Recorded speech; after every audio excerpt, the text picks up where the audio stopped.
Apa hari ni kita nak makan dekat majlis kahwin orang? Tapi dewang dia serius cantik sangat. Yang ni dekat Terengganu. Rupanya murah sangat siapa-siapa nak kahwin dekat sini. Nak tahu berapa korang tengok video ni sampai habis? Sebelum tu like dan komen jangan apa-apa, titik pun boleh. Sekarang jom kita pusing-pusing dulu. Nama tempat ni Besuk Crystal Hall. Dari luar memang nampak macam kristal, dikelilingi oleh cermin. Lepas tu korang tengok ke dalam, memang luas and cantik sangat. Dilengkapi dengan 12 biji aircon. Serius memang tak panas langsung. Kalau nak kahwin, saya rasa saya nak kahwin dekat sini. Sebab lengkap ada bilik VIP, tanda, surau. Dan untuk parking pun sangat luas. Boleh parking kat dalam and kat luar. Kapasiti dewan dia sangat-sangat besar. Ada makanan VIP.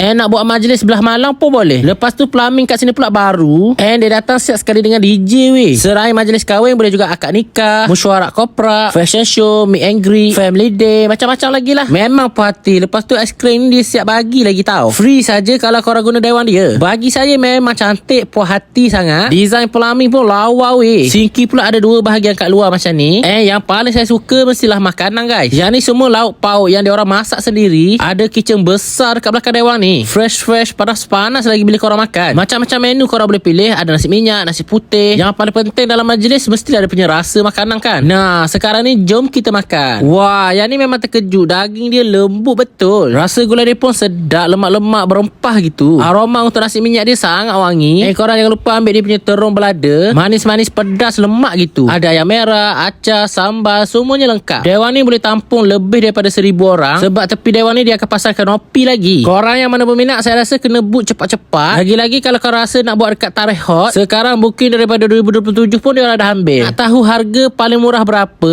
ataupun nak bincang terus, boleh pergi dekat media sosial dia and tekan link ni. Ataupun saya dah letak nombor dekat caption, korang tekan je. Ataupun nak lagi best, pergi je dekat dewan tu. Pejabat dia buka setiap hari kecuali Jumaat.